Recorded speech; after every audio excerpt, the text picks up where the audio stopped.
You can almost hear the sound of the ocean and breathe that fresh tropical air. This is Shark Attack for the Atari 2600.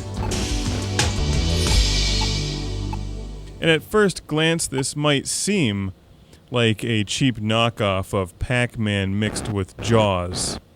But the inclusion of the Loch-Ness Monster in this game makes it so much more than that.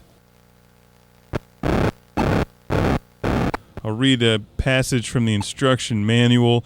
You are a deep-sea diver in search of a fabulous treasure of diamonds that spilled from the hold of a Spanish galleon that sank during a fierce storm in the early 16th century. You dive into the murky darkness of Dave Jones' locker and enter the shark-infested maze of kelp to retrieve the treasure.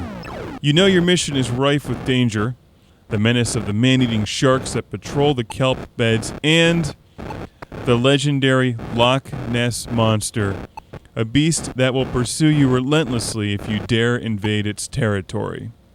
Beware, you cannot kill Nessie. When she is disturbed, Nessie appears from one of the 4 caves, and she will continue after the diver who has disturbed her until your diver leads her back to one of the 4 caves, whereupon she will enter and go back to sleep. The shark cage is no defense against the awesome strength of the Loch-Ness Monster. Well, that's just common sense, everybody knows that. You are the deep sea diver, the little guy in yellow there in the middle of the screen, and you navigate your way through the maze of kelp. At the 4 corners there are mystery caves, and if you go into them you come out of a different one at random. You collect the diamonds, and you'll note the score in the bottom middle of the screen. That's how many diamonds you have in your pocket.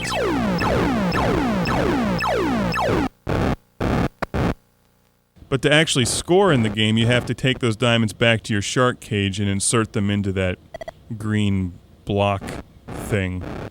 Every now and then the Loch-Ness Monster does appear.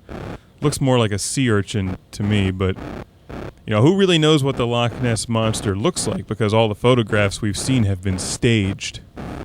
This is a pretty entertaining game, and this is a great example of the kind of game they just don't make anymore. And there's no way any game would be released today that involves sharks and the Loch-Ness Monster. Many people attribute the decline of the Atari 2600 to this vast array of bizarre games that came out around 82, 83. But I like these games. And this game raises a whole host of questions that makes you think as a video gamer.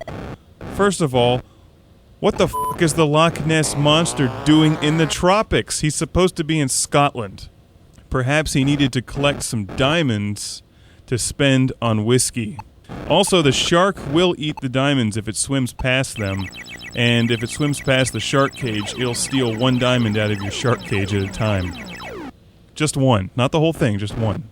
There's a couple different modes in the game, and you can hide in the shark cage and slam the doors, and that should stop the shark from eating you, but not the Loch-Ness Monster. Shark Attack is a very fun game. This is entertaining. The controls are a bit clumsy. It's definitely not like Pac Man or Ms. Pac Man. You can easily get caught in the kelp when you're trying to swim around it, and you can make the game harder so your diver's moving slower.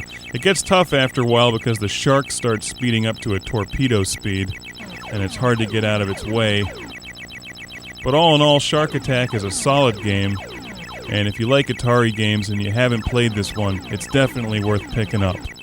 And the next time you encounter the Loch-Ness Monster, buy him a glass of whiskey.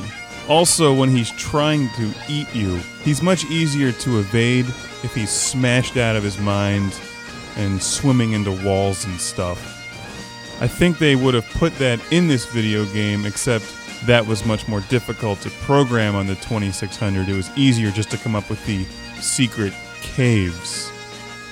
I think the secret caves translate into Loch-Ness Monster passed out underneath the bar.